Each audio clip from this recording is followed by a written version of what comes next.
No Dia dos Pais, minha filha deu ao sogro um bilhete de cruzeiro de R$65 mil, pago com meu dinheiro, e eu recebi um bilhete de loteria de R$10 Rio dizendo, se eu tiver sorte, metade é minha. Eu sorri, mas meu coração fervia de raiva. Aquele bilhete me trouxe R$600 milhões, e eu dei a ela uma lição que ela nunca esquecerá. Em vez de metade do valor, ela recebeu o que merecia. Antes de continuarmos, por favor, inscreva-se no canal e nos diga nos comentários de onde você está assistindo. Pai, aqui está o seu presente. Se você ganhar, lembre-se, metade é minha. A voz de Carla cortou o clima do jantar do Dia dos Pais enquanto ela jogava o bilhete de loteria pela mesa da sala de jantar. Com aquele sorriso familiar, peguei o papel amassado, meus dedos calejados alisando-o contra a toalha de mesa. R$10. Os números borraram ligeiramente enquanto eu os olhava, tentando processar o que acabara de acontecer. Muito atencioso, querida, consegui dizer, forçando um sorriso. Isso é... Oh, mas espere, Carla interrompeu, sua voz subindo com empolgação teatral. Ainda não dei o presente do Érico. Ela esticou a mão atrás da cadeira e pegou uma caixa de presente elegante, do tipo que custa mais do que meu orçamento semanal de compras. A fita sozinha parecia cara. Brilhando sob a luz simples da minha sala de jantar, Érico se endireitou na cadeira, sua camisa perfeitamente passada, captando a luz do sol da tarde que entrava pelas minhas pequenas janelas. Meu genro tinha aquela postura confiante que vem de nunca se preocupar com dinheiro. Esses, Carla anunciou, tirando os bilhetes de cruzeiro da caixa forrada de seda, custaram R$65 mil. Érico merece o melhor por tudo o que fez pela nossa família. O peso do bilhete de loteria na minha mão de repente pareceu microscópico. Eu observei Érico examinar os bilhetes com satisfação, seus dedos bem cuidados traçando o relevo dourado. Agora, isso é o que eu chamo de presente adequado. Carla, disse Érico, sua voz carregando aquele tom particular de aprovação reservado para coisas caras. Seus olhos encontraram os meus do outro lado da mesa. Seu pai te ensinou bem. A frase pairou no ar como fumaça. Outros membros da família se mexeram desconfortavelmente, de repente achando seus pratos fascinantes. Minha irmã Margarida pigarreou, enquanto meu sobrinho Tomé estudava as mãos. Papai sempre disse que ações falam mais alto que palavras, respondeu Carla, seu riso brilhante e afiado. Ela olhou para Érico e algo passou entre eles, um olhar que apertou meu peito. Algumas pessoas mostram amor através de gestos grandiosos. Outras, ela gesticulou vagamente para o meu bilhete de loteria. Eu segurei o papel firme, embora minhas mãos quisessem tremer. Eu aprecio o pensamento, Carla, realmente. Ah, é só uma brincadeirinha, ela disse acenando com desdém. Mas sério, se você acertar o jackpot, espero minha parte. Eu paguei por isso, afinal. Érico riu, o som baixo e satisfeito. Talvez no próximo ano, Estevão nos surpreenda com algo mais substancial. A luz do sol da tarde destacava cada expressão desconfortável ao redor da minha mesa. A garfo de Margarida parou no meio do caminho para a boca. A esposa de Tomé, Sara, estudou as fotos de família nas minhas paredes com intensidade repentina. Até meu neto João, geralmente enterrado no celular, olhou para cima com confusão. Esses bilhetes de cruzeiro, continuou Érico, abrindo-os como cartas de baralho, representam 2 semanas no Mediterrâneo. Acomodações de primeira classe, varanda privada, todas as refeições incluídas. O tipo de experiência que cria memórias duradouras. Eu assenti, minha garganta apertada. Parece maravilhoso. É maravilhoso, concordou Carla. Érico sempre esteve lá para nós financeiramente. Ele nos ajudou a comprar nossa casa, pagou pela escola particular do João, até cobre nossa filiação ao clube de campo. Ele mereceu algo especial. O bilhete de loteria parecia que ia se desintegrar na minha mão. Eu me lembrei dos turnos duplos que trabalhei na oficina, as horas extras consertando transmissões e reconstruindo motores, tudo para pagar a faculdade de Carla. As noites em que caí no sono na poltrona, cansado demais para ir para a cama, depois de trabalhar 16 horas para comprar seus livros didáticos. Bem, eu disse baixinho, Espero que vocês dois aproveitem o cruzeiro. Nós vamos, disse Érico, guardando os bilhetes de volta na caixa com cuidado cerimonial. É assim que as famílias devem se tratar. Com generosidade e respeito, a conversa continuou, mas eu permaneci focado no pequeno pedaço de papel nas minhas mãos. R$10, o mesmo valor que eu dava para Carla comprar sorvete quando ela tinha 7 anos, na época em que aquele pequeno gesto podia iluminar todo o seu rosto. Depois do jantar, eles foram embora tão rápido quanto vieram. Portas de carro bateram do lado de fora, motores ligaram e vozes sumiram no ar da noite. Eu permaneci na mesa, ainda segurando o bilhete de loteria, vendo o último raio de sol desaparecer da minha sala de jantar. A casa se acomodou no silêncio familiar da minha vida solitária. Eu olhei ao redor para as fotos de família nas minhas paredes, os móveis modestos que comprei peça por peça ao longo dos anos, as decorações cuidadosas que arrumei para um Dia dos Pais que já havia terminado. O bilhete de loteria ficou ao lado da minha xícara de café vazia, esquecido na luz da manhã que filtrava pela janela da cozinha. Eu encarei a tela do meu laptop, números nadando diante dos meus olhos, enquanto revisava meu extrato bancário mensal. Um ritual que mantive por 40 anos, primeiro como um pai jovem, contando cada centavo. Agora, como um aposentado cuidadoso, protegendo o pouco que tinha, meu dedo traçou a lista de transações. Contas de luz, compras no supermercado, o valor modesto que gastei nos ingredientes do jantar do Dia dos Pais, tudo contabilizado, tudo esperado, até que cheguei a uma linha que fez meu café esfriar na boca. Serviços de viagem premium.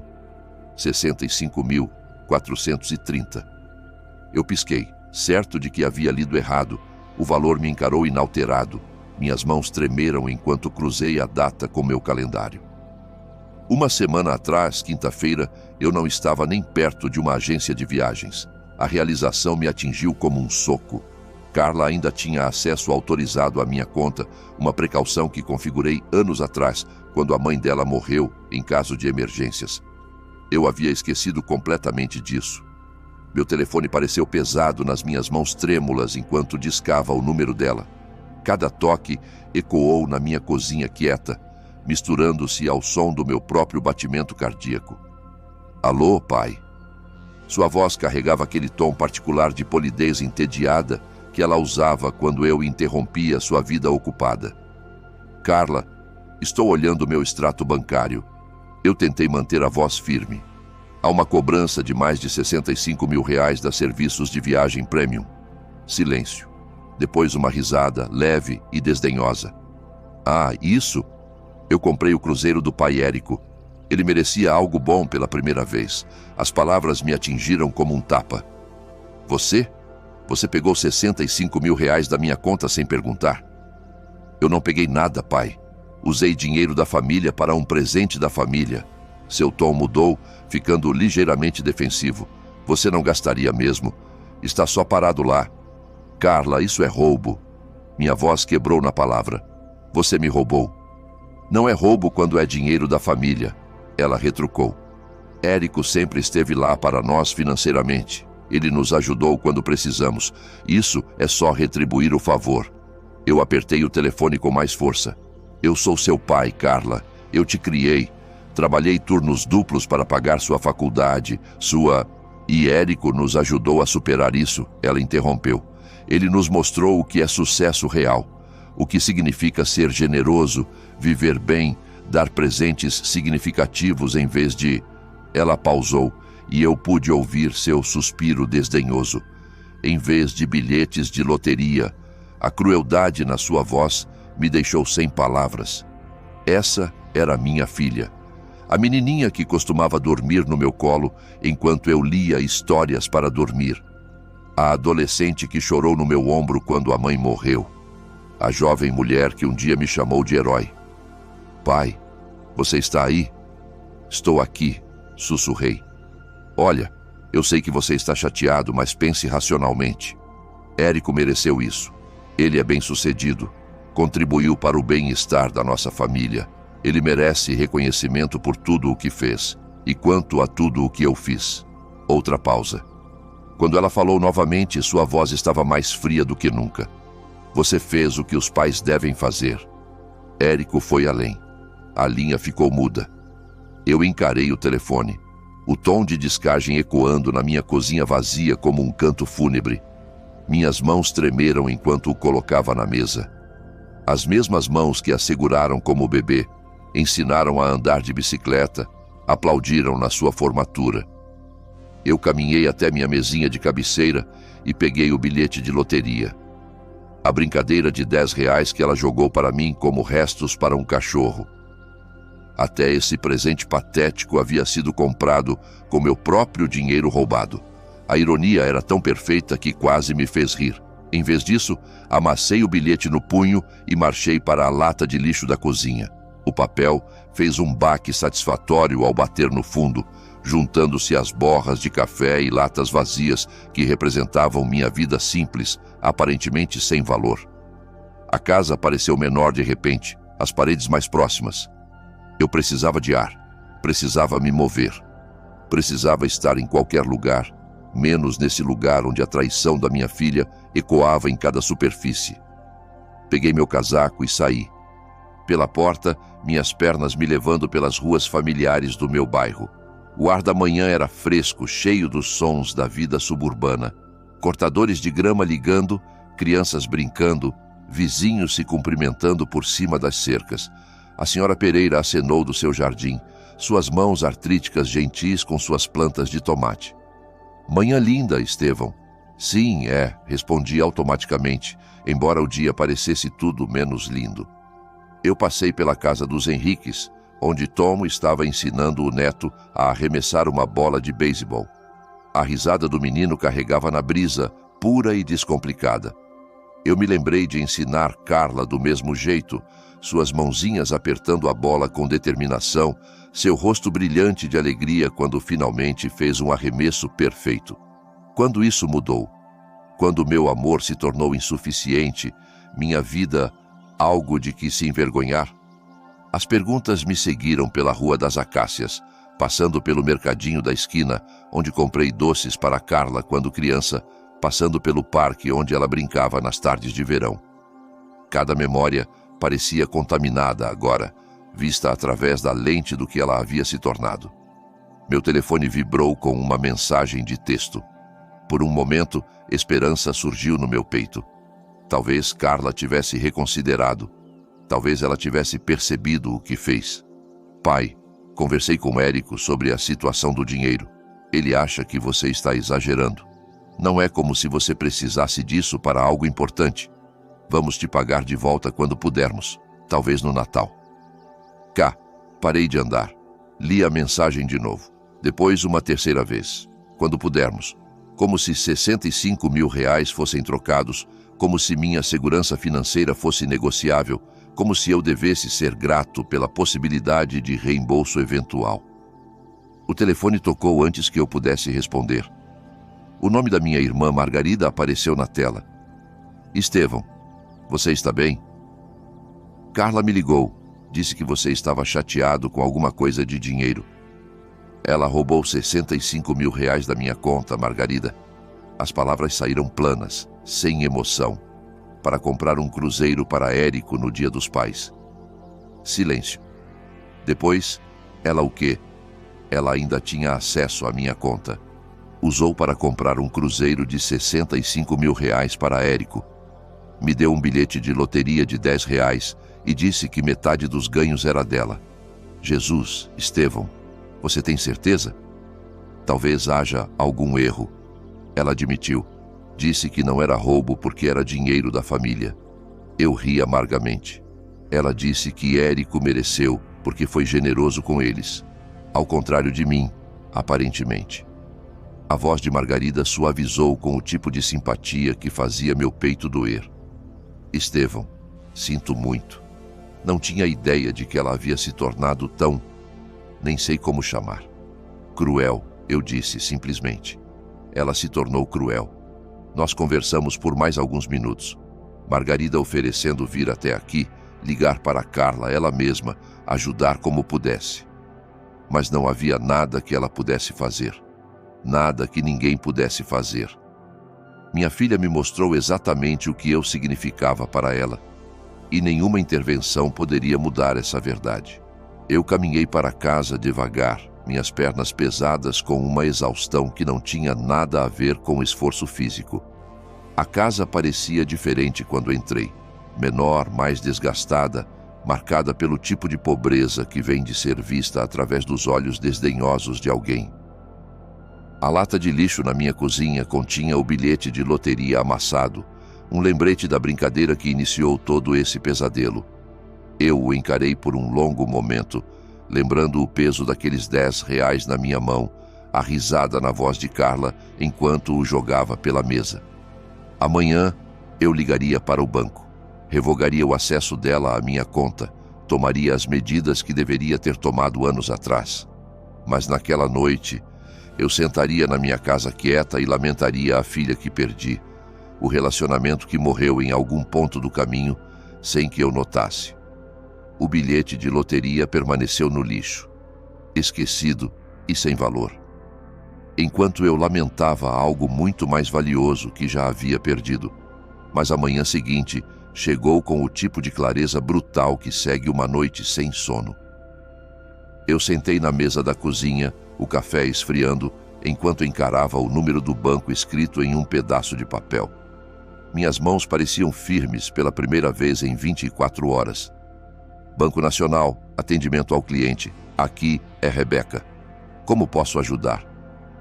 Preciso revogar o acesso autorizado à minha conta, eu disse. Alguém tem feito compras não autorizadas. A conversa foi surpreendentemente simples. A voz de Rebeca carregava simpatia profissional enquanto me guiava pelo processo. Em 15 minutos, o acesso de Carla foi terminado.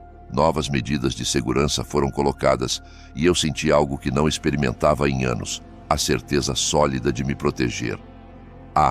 Mais alguma coisa em que posso ajudar hoje, Sr. Madeira? Não, isso cobre tudo. Obrigado. Desliguei e olhei ao redor da minha cozinha com novos olhos. O espaço modesto parecia diferente, não desgastado, mas honesto, limpo, meu. Meu olhar caiu na lata de lixo e me lembrei do bilhete de loteria deitado amassado entre as borras de café. A brincadeira de 10 reais que iniciou toda essa bagunça. Comprado com dinheiro que ela roubou da minha conta sem permissão. A ironia era quase risível. Ela me roubou para comprar um presente para mim.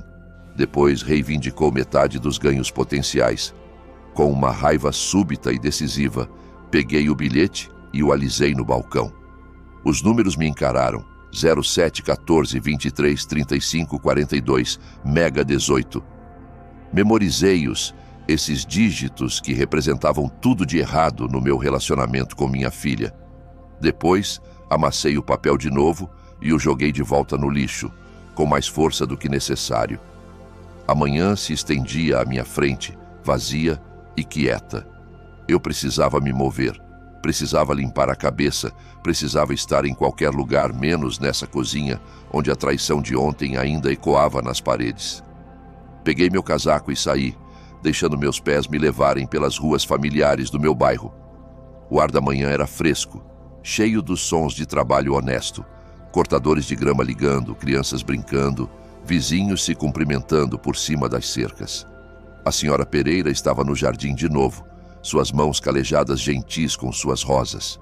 Ela olhou para cima quando passei, seu sorriso quente e genuíno. Bom dia, Estevão. Você está saindo cedo hoje. Não consegui dormir, eu disse, parando na cerca. Pensei que uma caminhada ajudaria. Ela assentiu sabiamente. Às vezes, o melhor pensamento acontece quando os pés estão se movendo. Meu Harold costumava dizer isso. Seu falecido marido havia sido um bom homem, um mecânico como eu, que trabalhava com as mãos e tratava as pessoas com respeito. O tipo de homem que entendia que caráter importava mais que contas bancárias. Ele estava certo sobre isso, eu disse. Continuei caminhando, passando pela casa dos Henriques, onde Tom estava lavando o carro com a ajuda do neto. O menino estava mais interessado em espirrar água do que em limpar, mas Tom não parecia se importar. Sua risada carregava na brisa, descomplicada e pura. 2 quadras adiante, passei pelo mercadinho da esquina, onde comprei doces para Carla quando criança. O dono, senhor. Chen estava arrumando frutas na vitrine, cada maçã e laranja colocada com cuidado. Ele estava lá há 30 anos, servindo o bairro com dignidade quieta, nunca enriquecendo, mas nunca comprometendo seus princípios. Essas pessoas entendiam algo que Carla havia esquecido, que a honra no trabalho honesto, em tratar as pessoas com respeito, em construir relacionamentos baseados em algo mais substancial que ganho financeiro. Meu telefone vibrou com uma mensagem de texto. Por um momento, esperança surgiu no meu peito. Talvez Carla tivesse reconsiderado. Talvez ela tivesse percebido o que fez. Pai, conversei com Érico sobre a situação do dinheiro. Ele acha que você está exagerando. Não é como se você precisasse disso para algo importante. Vamos te pagar de volta quando pudermos, talvez no Natal. K. Parei de andar, li a mensagem de novo. A dispensa casual da minha segurança financeira, a suposição de que 65 mil reais eram de alguma forma sem importância para mim, a promessa vaga de reembolso eventual. Tudo cristalizou em um momento de clareza perfeita. Era quem ela havia se tornado, era o que eu significava para ela. Deletei a mensagem sem responder e continuei caminhando. As ruas familiares do meu bairro me envolveram como um cobertor confortável, cheias dos sons e visões de pessoas vivendo vidas honestas. O que quer que acontecesse em seguida, eu enfrentaria nos meus próprios termos, com minha dignidade intacta. A lata de lixo na minha cozinha continha o bilhete de loteria amassado, esquecido e sem valor, enquanto eu caminhava para o que viesse a seguir, com a cabeça erguida. 3 dias se passaram desde que tomei controle das minhas finanças. 3 dias quietos de café da manhã, refeições simples e o tipo de paz que vem de saber que você fez a coisa certa. Eu estava mexendo ovos mexidos na minha frigideira de ferro fundido quando o telefone quebrou o silêncio com sua demanda estridente por atenção. Pai, o que diabos você fez com meu cartão? A voz de Carla explodiu pelo receptor antes que eu pudesse dizer olá. Foi recusado no shopping. Você tem ideia de como isso foi embaraçoso? Coloquei a espátula com cuidado, minha mão surpreendentemente firme. Revoguei seu acesso depois que você roubou 65 mil reais da minha conta. Eu não roubei nada. Sua voz subiu mais alta, aquele tom familiar que ela usava como adolescente quando pega em uma mentira. Aquele dinheiro era para a família, para alguém que realmente contribui para essa família. Você não pediu permissão, Carla. Você só pegou. Pelo telefone, eu podia ouvir o farfalhar de sacolas de compras, o zumbido distante do tráfego do shopping. Eu estava lá com uma bolsa de 4 mil reais, pai. A vendedora passou meu cartão 3 vezes antes de me dizer, na frente de todo mundo, que foi recusado. Outros clientes estavam olhando. Eu parecia uma pessoa comum que não pode pagar suas compras. A forma como ela disse pessoa comum fez meu peito apertar, como se não poder pagar bolsas de 4 mil reais fosse algum tipo de falha moral. Sinto muito que você tenha se envergonhado, eu disse baixinho. Mas isso não muda o que você fez, o que eu fiz. Ela riu, mas não havia humor nisso. O que eu fiz foi tratar Érico com o respeito que ele merece, algo que você nunca aprendeu a fazer. Carreguei o telefone para a mesa da cozinha, sentando na mesma cadeira onde descobri seu roubo dias antes. Carla, eu te criei. Trabalhei 60 horas por semana para te colocar na faculdade. Achei que isso contava para algo. E Érico nos ajudou a superar tudo isso. Ela retrucou. Ele nos mostrou o que é sucesso real, o que significa ser generoso. Não ficar sentado em pilhas de dinheiro como algum avarento. A acusação atingiu como um soco. 40 anos de poupança cuidadosa, escolhendo produtos genéricos e dirigindo carros usados para prover pela família. E era assim que ela via. Você vai se arrepender dessa decisão, pai. Sua voz baixou para um tom que eu nunca havia ouvido antes, frio e calculista. Você acha que pode me humilhar publicamente e simplesmente ir embora? Acha que não haverá consequências? Carla, não estou tentando te machucar, estou me protegendo. Não, você está sendo egoísta, e mesquinho, e cruel. Cada palavra atingia com precisão deliberada. Mas eu não vou deixar você escapar disso. Eu tenho amigos, pai. Pessoas que importam nessa comunidade. Pessoas que entendem o que lealdade familiar realmente significa. A linha ficou muda com um clique afiado que ecoou na minha cozinha quieta. Coloquei o telefone e voltei para meus ovos, mas eles haviam esfriado na panela. Mesmo requentados, tinham gosto de cinzas. Naquela noite, tentei me distrair com a televisão, mudando de canais sem realmente assistir. Um documentário sobre lobos, um programa de culinária com sobremesas elaboradas que eu nunca tentaria, um noticiário discutindo políticas econômicas que pareciam irrelevantes para meu pequeno mundo. Meu tablet estava na mesa de centro, fechado desde ontem. Eu estava evitando as redes sociais, evitando a tentação de checar a vida de Carla à distância. Mas a curiosidade finalmente venceu. Abri o Facebook e rolei pela coleção usual de atualizações de vizinhos e fotos de férias de primos distantes. Então vi. O post de Carla estava no topo do meu feed, acompanhado de uma foto dela parecendo devastada, seus olhos vermelhos com lágrimas cuidadosamente aplicadas. Ter que escrever isso parte meu coração, mas preciso de apoio agora. Meu pai decidiu cortar meu acesso ao que sempre foi nosso dinheiro da família. Depois de anos de eu estar lá por ele, ajudando-o através da morte da mamãe, gerenciando seus assuntos quando ele não podia, ele de repente decidiu que não sou digna de sua confiança. Tudo porque comprei para Érico, que tem sido mais uma figura paterna para nossa família do que qualquer um. Um presente com dinheiro que estava parado em uma conta. Nunca pensei que meu próprio pai pudesse ser tão egoísta e cruel. Estou honestamente questionando tudo o que achava saber sobre o homem que me criou. O post tinha 47 curtidas e 23 comentários.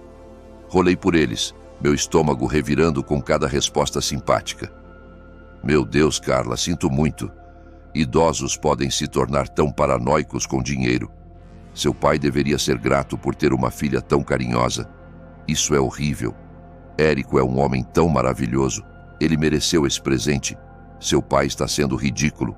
Dinheiro da família deve beneficiar toda a família. Aguente firme, querida. Fechei o tablet e sentei na minha sala escura, ouvindo a casa se acomodar ao meu redor. Em algum lugar no meu quarto, esquecido na lata de lixo da cozinha, jazia o bilhete de loteria amassado que iniciou toda essa bagunça. A brincadeira de R$10 que revelou a verdade sobre o que eu significava para minha filha. Na noite seguinte, eu estava na mesma cadeira, controle remoto descansando frouxamente na palma da mão, enquanto surfava pelos canais sem propósito particular. As consequências nas redes sociais consumiam meus pensamentos o dia todo. Vizinhos que de repente evitavam contato visual. A caixa do supermercado que me olhou com suspeita recém-encontrada. A narrativa de Carla estava se espalhando e eu estava perdendo a batalha pela minha própria reputação sem nem lutar. Clique. Um programa de culinária com pastéis franceses complicados. Clique. Uma sitcom dos anos 90 que vi inúmeras vezes. Clique.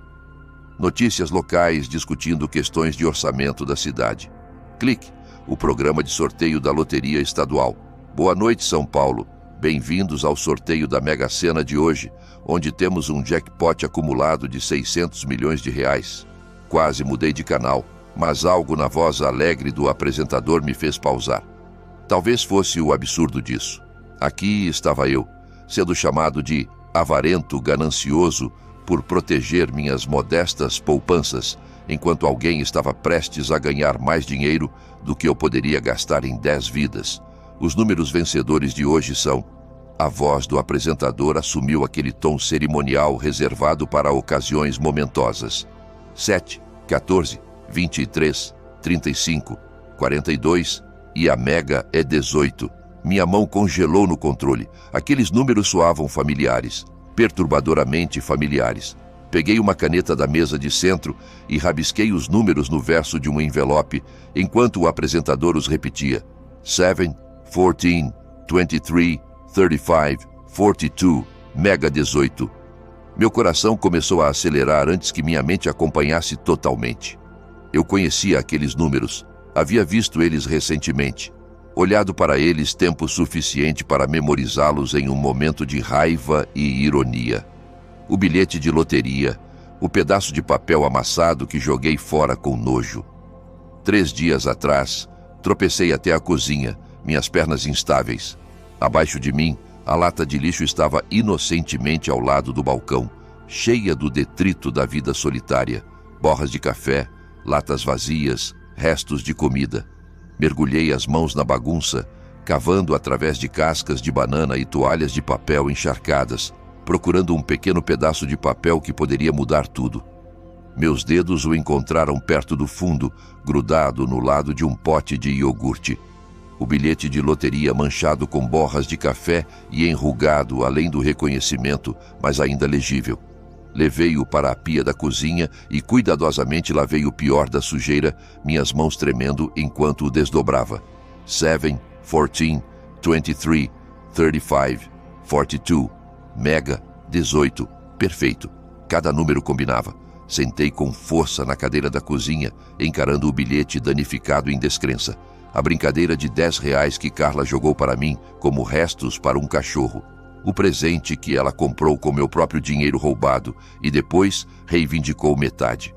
O pedaço de lixo que descartei com raiva valia 600 milhões de reais.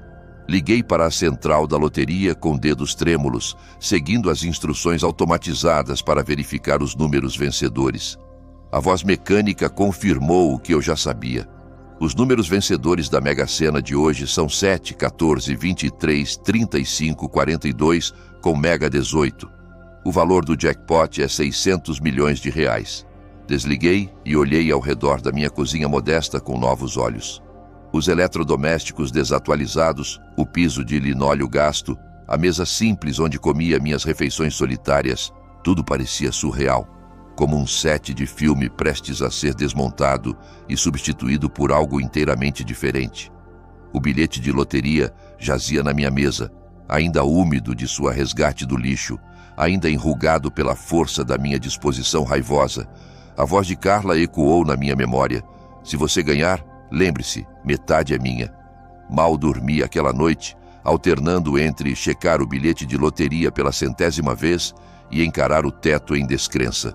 Pela manhã, convenci a mim mesmo de que devia ser um erro, uma alucinação causada por estresse e isolamento social. Mas os números permaneciam os mesmos, e o bilhete, apesar de sua jornada pelo meu lixo, era inegavelmente real. Os escritórios da Loteria Federal em São Paulo eram mais impressionantes do que eu esperava. Vidro e aço alcançando as nuvens cinzentas de março, com guardas de segurança e uma atmosfera de negócios sérios. Apertei o bilhete em uma capa de plástico, minhas palmas suando apesar do ar fresco da manhã. Sênior Madeira, a oficial da loteria, uma mulher chamada Janaína Chen, sorriu profissionalmente enquanto examinava meu bilhete maltratado. Essa é uma história e tanto. Encontrou no lixo, jogou fora. Com raiva. Admiti que minha filha comprou como presente do Dia dos Pais, mas as circunstâncias eram complicadas. Janaína assentiu sem julgamento, colocando o bilhete sob algum tipo de scanner especializado. Nós vemos todo tipo de situações aqui. O importante é a verificação. E fico feliz em dizer, Sr. Madeira, que isso é de fato um bilhete vencedor. As palavras pareceram ecoar no espaço esterilizado do escritório. Apertei os braços da cadeira com medo de flutuar. No entanto, continuou Janaína, nosso processo de verificação leva 48 horas para prêmios dessa magnitude. Precisamos confirmar a autenticidade do bilhete através de múltiplas medidas de segurança, preparar a documentação legal e arranjar o processo de pagamento. Assenti entorpecido, assinando papéis e fornecendo identificação, mal processando a cascata de informações sobre impostos, opções de pagamento e procedimentos de publicidade. Quando saí do escritório da loteria, minha cabeça nadava com figuras e terminologia legal. Mas um fato permanecia cristalino. Eu valia 600 milhões de reais. A viagem para casa passou em um borrão de ruas familiares que de repente pareciam estrangeiras. Tudo parecia o mesmo, o mercadinho da esquina, o jardim de rosas da senhora Pereira, a escola fundamental onde Carla aprendeu a ler. Mas eu me sentia como um visitante alienígena observando a vida de outra pessoa. Eu estava em casa há menos de 1 hora quando o carro de Carla guinchou na minha garagem. Ela irrompeu pela porta da frente sem bater, seu rosto corado de empolgação e determinação. Pai, ouvi sobre a loteria. Alguma mulher no escritório conhece alguém que trabalha na comissão. Ela viu seu nome na lista de vencedores. Permaneci sentado na mesa da cozinha. A papelada oficial da loteria espalhada diante de mim como evidência em um julgamento. Olá, Carla, não me venha com olá. Ela praticamente vibrava de energia. Você percebe o que isso significa? Somos milionários. Lembra do que eu disse? Metade é minha. Foi um presente, Carla. Minha voz saiu mais calma do que eu sentia. Você não pode pegar de volta um presente. Sua expressão mudou, a empolgação dando lugar a algo mais duro. Nós tínhamos um acordo. Todo mundo naquele jantar ouviu eu dizer: testemunhas, pai. Testemunhas legais. Você jogou aquele bilhete para mim como lixo. Eu disse baixinho: você comprou com dinheiro que roubou da minha conta. Nunca foi sobre compartilhar nada. Roubou. Sua voz subiu. Usei dinheiro da família para um propósito familiar. E agora você está tentando me enganar do que é meu por direito. Olhei para minha filha, realmente olhei para ela, e vi uma estranha, a menininha que costumava subir no meu colo para histórias de dormir havia sido substituída por alguém que eu não reconhecia. Alguém cujo primeiro pensamento, ao ouvir da minha boa fortuna, era quanto dela pertencia a ela. O bilhete foi um presente. Repeti: quaisquer que fossem suas intenções, o que quer que você disse, tornou-se meu no momento em que você me deu. Vou te processar. Ela bateu a mão na minha mesa, fazendo os papéis da loteria pularem. Vou provar que aquele bilhete é meu. Vou te levar ao tribunal e garantir que todo mundo saiba que tipo de homem você realmente é e que tipo de homem eu sou. Ela pausou, seu peito arfando de raiva. Por um momento vi algo piscar no seu rosto. Reconhecimento, talvez, ou vergonha, mas passou rápido, substituído por determinação fria, o tipo que rouba da própria filha. Ela saiu dramaticamente como havia chegado, seu tiro de partida pairando no ar como fumaça. Ouvi o motor do carro dela roncar e sumir na distância. Depois olhei para baixo para a documentação oficial, confirmando minha vitória na loteria. 600 milhões de reais, mais dinheiro do que eu poderia gastar em 10 vidas. E tudo o que sentia era cansaço. Acordei com o som do meu telefone vibrando incessantemente na mesinha de cabeceira. 15 chamadas perdidas, 12 mensagens de texto e uma cascata de notificações de redes sociais que fizeram meu estômago revirar antes que eu estivesse totalmente consciente. O primeiro post no Facebook apareceu às 6h47, marcado logo que a maioria das pessoas começava o dia com café e notícias da manhã. Urgente. Meu pai roubou meu bilhete de loteria e está reivindicando o jackpot inteiro para si mesmo. Esse é o mesmo homem que cortou meu acesso ao dinheiro da família e me humilhou publicamente. O bilhete foi meu presente para ele, com o entendimento claro de que os ganhos seriam compartilhados. Isso é abuso de idoso ao contrário, quando idosos se tornam tão obcecados por dinheiro que enganam os próprios filhos. Por favor, compartilhem este post. Preciso que as pessoas saibam a verdade sobre o que está acontecendo. O post incluía uma foto minha do último Natal, parecendo sério e um tanto severo no meu suéter de festa. Abaixo dele, comentários já se acumulavam como um incêndio digital. Mas Carla não parou por aí. Seu Instagram apresentava um vídeo lacrimoso dela, sentada no carro, rímel escorrendo pelas bochechas enquanto falava diretamente para a câmera. Eu não costumo expor assuntos de família assim, mas estou desesperada. Meu próprio pai roubou meu bilhete de loteria, literalmente roubou, e agora está reivindicando os 600 milhões inteiros para si mesmo. Comprei aquele bilhete como presente do Dia dos Pais. Eu brinquei dizendo metade é minha, porque é o que se faz em família, né? Compartilhar. Mas aparentemente meu pai ouviu isso como um desafio legal em vez de amor de filha. Érico coordenou sua própria campanha no LinkedIn e Facebook, seus posts carregando o peso de credibilidade profissional. Testemunhar abuso financeiro de idoso é devastador, mas abuso de idoso reverso é igualmente danoso para as famílias. Quando indivíduos idosos se tornam obcecados por dinheiro ao ponto de trair a confiança e generosidade de seus filhos, todos perdemos. Minha esposa está de coração partido pela ganância do pai dela. O bilhete de loteria foi comprado como presente, com acordos verbais claros sobre compartilhamento. No entanto, ele reivindica propriedade exclusiva. Esse comportamento destrói famílias e comunidades. Meu telefone tocou de novo. Margarida.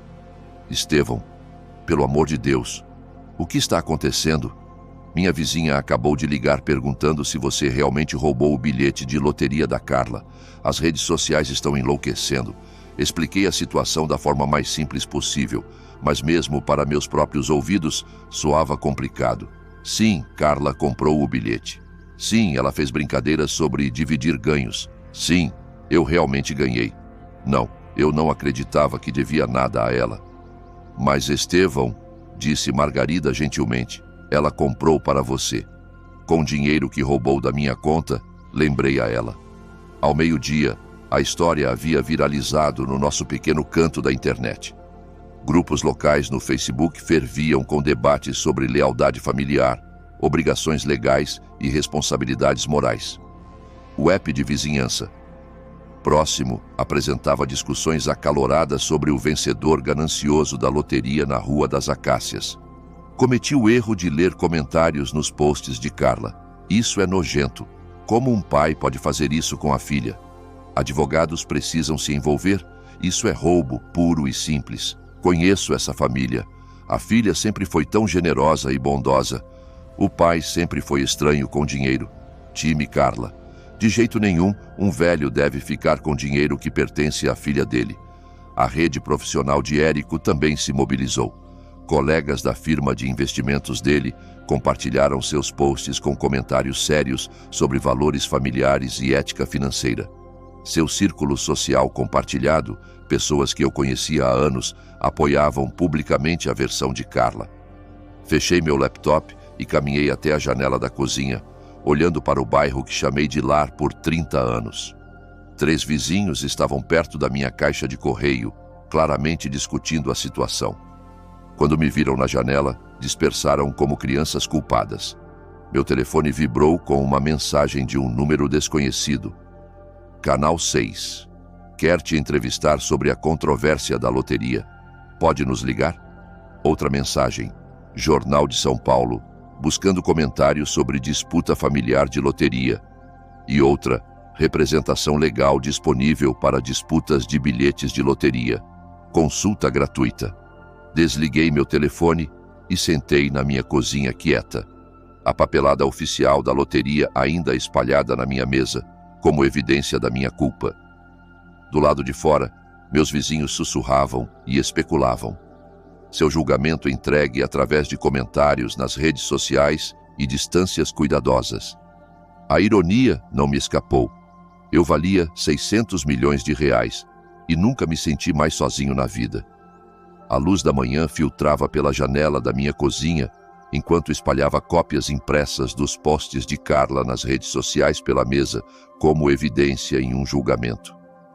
Cada comentário, cada compartilhamento, cada resposta de apoio parecia outro prego no caixão da minha reputação. O café esfriou na minha xícara enquanto lia o assassinato digital do meu caráter. Meu telefone fixo tocou, cortando o silêncio com seu sino mecânico antiquado. O identificador de chamadas mostrou um número que não reconheci, mas algo no padrão sugeria uma linha comercial. Sênior Madeira, aqui é Guilherme João, pai do Érico. A voz era medida, profissional, carregando a autoridade que vem de anos de negociações em salas de reunião. Acredito que precisamos conversar.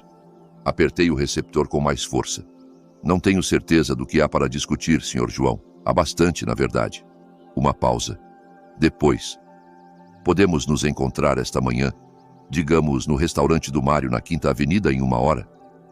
O restaurante do Mário era um restaurante familiar modesto, onde eu às vezes ia pelo especial de sábado de manhã. O tipo de lugar onde Érico nunca seria pego morto. Posso perguntar sobre o que é isso? O bilhete de loteria, disse Guilherme simplesmente, e o que testemunhei no Dia dos Pais. Meu coração martelou contra as costelas. Você estava lá e eu estava de fato. 1 hora, Sr. Madeira. A linha ficou muda, me deixando encarando o telefone em confusão. O pai de Érico querendo se encontrar sobre o bilhete de loteria só podia significar problema. Talvez eles estivessem coordenando uma estratégia legal, ou talvez Guilherme estivesse vindo me pressionar a acertar com Carla. Quase não fui, mas a curiosidade venceu a cautela. O restaurante do Mário ocupava um lote de esquina que hospedava restaurantes há 50 anos, bancos de vinil vermelho, piso xadrez de linóleo e o tipo de café que podia acordar os mortos. Localizei Guilherme imediatamente. Seu terno azul marinho, sob medida, destacava como um pavão entre pardais no estabelecimento humilde. Ele se levantou quando me viu, estendendo uma mão bem cuidada em saudação. Sênior Madeira, obrigado por vir. Deslizamos para um banco perto da janela, onde a luz da manhã iluminava as linhas profundas ao redor dos olhos de Guilherme. A garçonete, uma mulher maternal chamada Dolores, que servia café ali desde que eu tinha 40 anos, serviu 2 xícaras sem ser pedida. Testemunhei toda a troca de presentes no Dia dos Pais. Guilherme começou sem preâmbulos, cada palavra, cada gesto. Sua filha te entregou aquele bilhete de loteria e explicitamente chamou de presente do Dia dos Pais. Estudei seu rosto, procurando sinais de engano ou manipulação. Ela está alegando que tínhamos um acordo sobre dividir quaisquer ganhos. A expressão de Guilherme endureceu. Isso simplesmente não é o que aconteceu. Eu vi ela jogar aquele bilhete pela mesa com uma risada desdenhosa. Não houve negociação, nenhum acordo, nenhum contrato verbal. Foi um presente, puro e simples. Ele pegou o telefone, rolando pelo Facebook com a eficiência de alguém que construiu um império de negócios na era digital. O que meu filho e Nora estão fazendo é inconcebível. Estão destruindo sua reputação com mentiras. Você é pai do Érico, eu disse, cuidadosamente. Por que iria contra seu próprio filho? A risada de Guilherme foi amarga. Porque o criei para ter integridade, e ele esqueceu tudo o que ensinei. Essa situação da loteria revelou algo sobre Érico que me decepciona profundamente. Ele me mostrou a tela do telefone onde começou a digitar um post longo no Facebook. Vou esclarecer as coisas. Meu nome tem peso nessa comunidade. Sênior Madeira, as pessoas sabem que não minto sobre assuntos de negócios, e isso é exatamente isso, uma questão de propriedade legal e comportamento ético. Li por cima do ombro enquanto ele refinava sua declaração. Como testemunha da reunião do Dia dos Pais na casa de Estevão Madeira, sinto-me compelido a abordar a controvérsia atual nas redes sociais. Eu pessoalmente observei Carla João comprar e apresentar um bilhete de loteria ao pai como presente do Dia dos Pais. Não houve negociação, nenhum acordo sobre compartilhar ganhos e nenhuma condição atada ao presente. O senhor Madeira é o dono legítimo daquele bilhete e de quaisquer ganhos que possa ter gerado.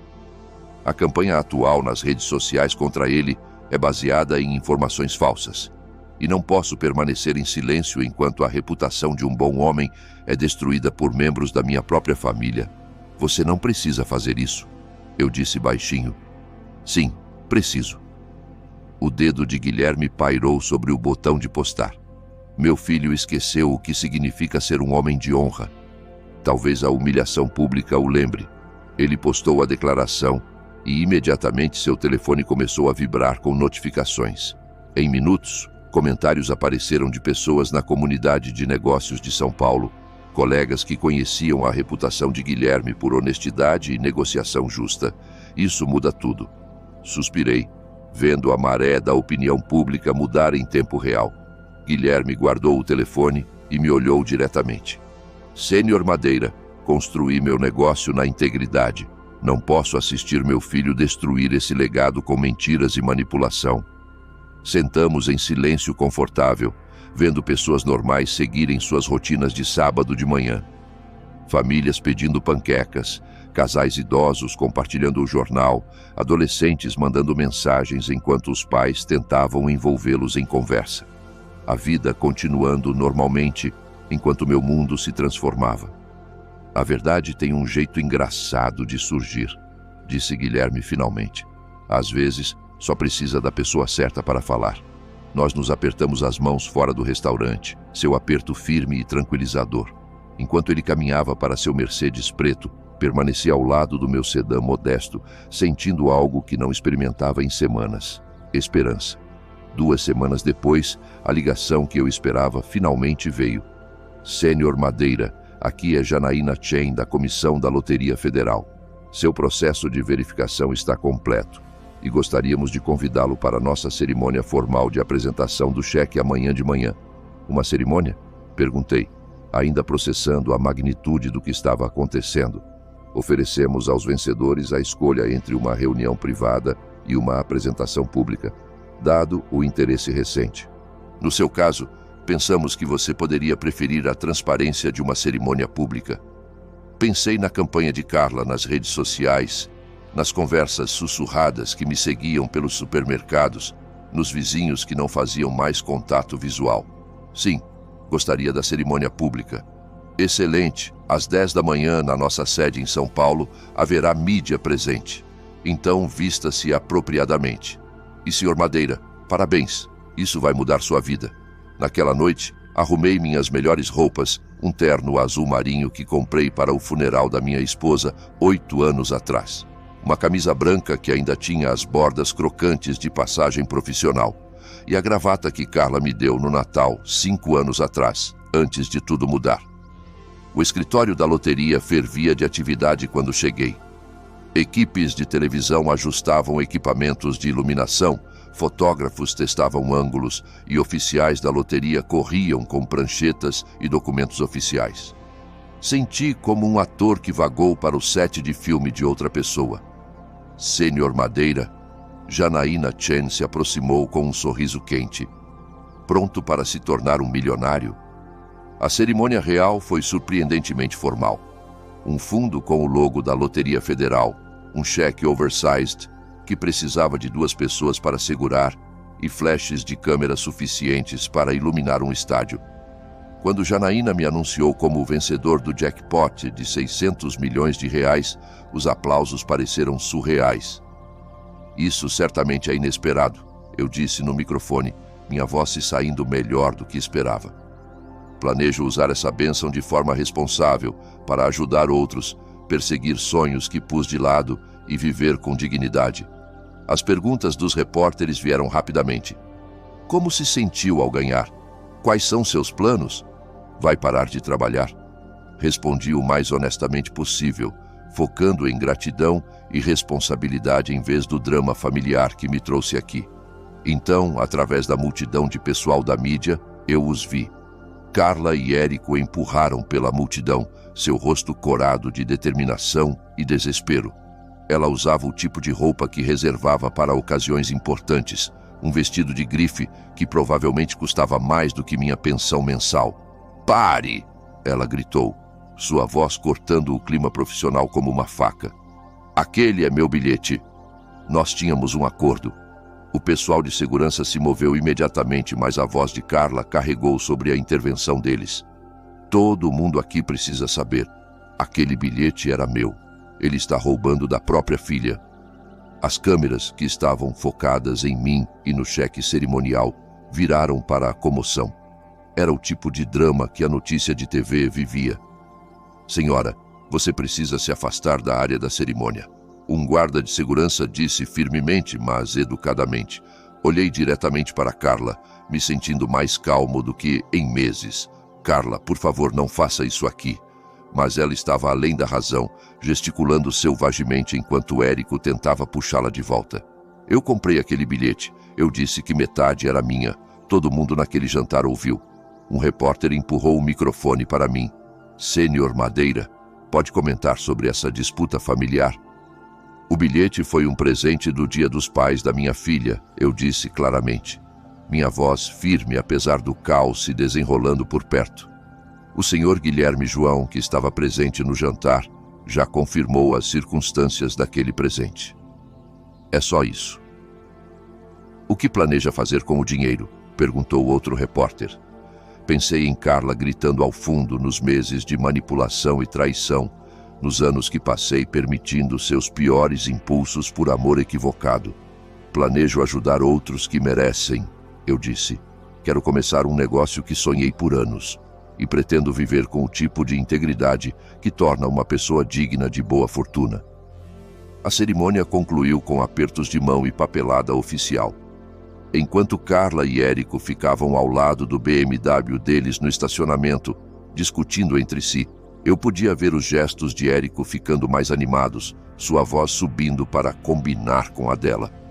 Caminhei para meu carro carregando o cheque cerimonial e a documentação oficial que me tornava um dos homens mais ricos de São Paulo. Enquanto dirigia embora, os vislumbrei no meu retrovisor, ainda discutindo ao lado do carro caro, seu relacionamento se quebrando sob o peso da própria ganância. Pela primeira vez em meses, sorri. Na manhã seguinte, eu estava sentado na mesa da cozinha com o jornal espalhado diante de mim, lendo sobre minha vitória na loteria em preto e branco. Quando ouvi uma porta de carro bater do lado de fora pela janela, vi Carla caminhando pela minha garagem. Mas sua postura era completamente diferente da confrontação agressiva de ontem. Ela se movia devagar, quase hesitantemente, seus ombros curvados em derrota, em vez de sua entrada. Ousada, usual, ela bateu suavemente na minha porta. 3 toques gentis que soavam quase apologéticos. Abri a porta para encontrar seus olhos vermelhos e inchados, suas roupas de grife amassadas como se tivesse dormido nelas.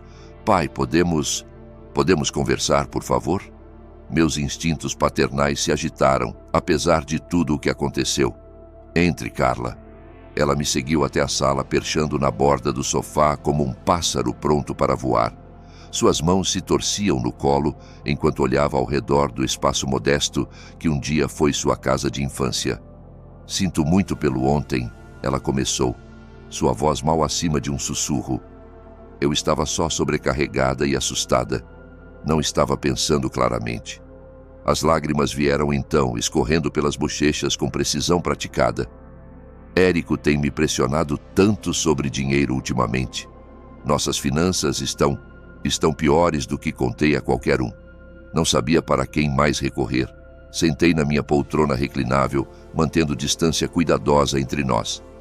Que tipo de problema financeiro, Carla? Estamos prestes a perder nossa casa, ela disse, sua voz quebrando nas palavras. As prestações da hipoteca, os cartões de crédito, o negócio do Érico, tudo está desmoronando. Devemos quase 2 milhões de reais. E o banco está iniciando procedimentos de execução. Ela pintou um quadro de noites sem sono, ataques de pânico e tentativas desesperadas de manter as aparências enquanto seu mundo desmoronava. A firma de investimentos de Érico estava falhando, ela alegava, perdendo clientes e sangrando dinheiro. A filiação ao clube de campo. Eles não podiam cancelar a mensalidade da escola particular do João. Isso estava drenando seus recursos. Eu estava envergonhada demais para pedir ajuda antes, ela continuou, limpando os olhos com um lenço. Você sabe como Érico é orgulhoso. Ele morreria se soubesse que estou aqui mendigando dinheiro do meu pai. Ouvi sua performance, e era uma performance. Percebi com clareza dolorosa. As mesmas técnicas que usava como adolescente quando queria algo. As lágrimas, a rotina de donzela indefesa, os apelos aos meus instintos protetores. Você sempre esteve lá por mim antes, ela disse, estendendo a mão pelo espaço entre nós para tocar a minha. Só preciso de ajuda mais uma vez. Só o suficiente para salvar nossa casa e nos reerguermos. Quanto, Carla? 2 milhões de reais resolveriam tudo, ela disse rapidamente, como se tivesse ensaiado o número. Parece muito, mas é nada comparado ao que você ganhou. Você ainda teria mais de 500 milhões sobrando. A simplicidade do pedido dela era de tirar o fôlego. 2 milhões de reais, uma soma que representaria 40 anos da minha renda pré-loteria. Entregue casualmente como pedir emprestado 20 reais para a gasolina. Carla, eu disse gentilmente, já ouvi essas mesmas promessas antes. Sua expressão mudou ligeiramente, confusão piscando em suas feições. O que você quer dizer? Você roubou 65 mil reais da minha conta sem pedir? Me humilhou publicamente nas redes sociais. Tentou pegar meu bilhete de loteria à força. Mantive minha voz calma, factual. Agora quer que eu recompense esse comportamento dando 2 milhões de reais? Isso é diferente. As lágrimas vinham mais rápidas agora, mais desesperadas. Eu estava errada antes, admito isso. Mas estamos falando de perder tudo, pai. Nossa casa, nossa vida, a educação do João. Você precisa aprender a resolver seus próprios problemas. As palavras pairaram no ar entre nós, como um desafio. O rosto de Carla se transformou, a máscara de vulnerabilidade escorregando para revelar algo mais duro por baixo. Você realmente vai fazer isso? Ela perguntou, sua voz assumindo uma borda familiar. Vai deixar sua própria filha perder a casa enquanto senta em 600 milhões de reais? Eu te amo, Carla, mas não vou mais permitir suas escolhas. Ela se levantou abruptamente, andando até a janela e de volta. Tudo bem, mas não espere fazer parte da vida do João daqui para frente. Não espere visitas no Natal ou jantares familiares ou ligações quando ele se formar no ensino médio. As ameaças vinham mais rápidas agora, cada uma projetada para atingir meus medos mais profundos sobre isolamento e perda familiar. Nenhum neto no meu funeral, nenhum relacionamento com gerações futuras, um velho solitário morrendo sozinho porque foi egoísta demais para ajudar sua única filha. Se essa for sua escolha, eu disse baixinho, vou ter que aceitar. A finalidade na minha voz pareceu chocá-la. Ela me encarou por um longo momento, talvez reconhecendo que sua caixa de ferramentas de manipulação finalmente encontrou seu par. Você mudou, ela disse, sua voz fria, com decepção. O dinheiro te tornou cruel. Não, Carla, o dinheiro me tornou livre. Ela saiu sem outra palavra, seus passos ecoando na minha. Calçada da frente enquanto marchava para o carro. Fiquei na janela da frente, vendo-a dirigir embora com raiva visível, seus pneus guinchando enquanto saía da minha garagem. Virei-me da janela e olhei ao redor da minha casa quieta, sentindo uma mistura de tristeza e alívio. A menininha que costumava dormir no meu colo, lendo histórias, se foi, substituída por alguém que não reconhecia e não podia salvar. Caminhei para a cozinha para fazer chá, meus movimentos calmos e propositais. Pela primeira vez em anos, minha casa parecia verdadeiramente pacífica. 3 meses depois, fiquei na minha sala vazia, segurando meu telefone enquanto os mudanças carregavam as últimas caixas. Rolei para o contato de Carla e selecionei bloquear este número. Algumas pontes, uma vez queimadas, não eram destinadas a serem reconstruídas. A viagem para Campinas levou 2 horas através do campo ondulante. Nessa nova cidade, eu seria simplesmente Estevão Madeira, novo residente, não o vencedor da loteria das notícias. Minha casa ficava em uma rua quieta, 3 horas de São Paulo, longe o suficiente para que visitas inesperadas exigissem compromisso real. A restauração de autos clássicos dos Henriques estava à venda há meses. Quando caminhei pela oficina, inalando os cheiros familiares de óleo de motor e polimento, soube que havia encontrado meu propósito. Tem certeza de que quer tanto trabalho? Perguntou Tom Henrique, gesticulando para os carros de projeto enchendo suas baias. A maioria das pessoas da sua idade pensa em desacelerar. Passei a mão pela asa de um Mustang 1967. Estou só começando. Em uma semana, Henrique se tornou Restauração de Autos Clássicos Madeira. Contratei 3 mecânicos locais e estabeleci a fundação de apoio a pais solteiros, lembrando minhas próprias lutas após a morte da minha esposa. As noites em Campinas eram pacíficas. Eu podia caminhar sem conversas sussurradas me seguindo. O restaurante local servia café sem fofocas sobre minha vida pessoal. Se acomodando bem? Perguntou Helena, minha vizinha, trazendo biscoitos caseiros. O bairro é quieto, mas cuidamos uns dos outros. Quieto é exatamente o que esperava, disse a ela. A oficina se tornou meu santuário. Trabalhando ao lado de mecânicos mais jovens, redescobri a satisfação em resolver problemas com as mãos em vez do talão de cheques. Restauramos um Chevrolet 1955 para condição impecável. O dono chorou quando viu, e eu entendi completamente. Pensei em Carla às vezes, mas sem a dor aguda. O dinheiro não me mudou. Revelou o que eu sempre fui por baixo anos de permissão. Meu telefone tocava ocasionalmente com números desconhecidos que suspeitava serem dela, mas deixava irem para o voicemail. Na quinta-feira à noite, tranquei depois de completar a restauração de um Camaro 1969. Dirigindo para casa, passei pelo centro comunitário, onde a placa da minha fundação dizia: Apoio a famílias fortes em tempos difíceis. Estacionei e olhei para as estrelas emergentes. Em algum lugar, Carla vivia com as consequências de suas escolhas. O que eu podia controlar era construir algo significativo. Cada carro restaurado, cada bolsa da fundação era um voto por um mundo onde caráter importava mais que conexões. O bilhete de loteria agora pendurava emoldurado no meu escritório. Não como troféu, mas como lembrete de que às vezes os presentes mais valiosos vêm disfarçados de lixo e as lições mais necessárias vêm embrulhadas em dor. Se você gostou dessa história, por favor, curta este vídeo, inscreva-se no canal e compartilhe suas impressões dessa história nos comentários. Para ouvir a próxima história, clique na caixa à esquerda. Obrigado por assistir.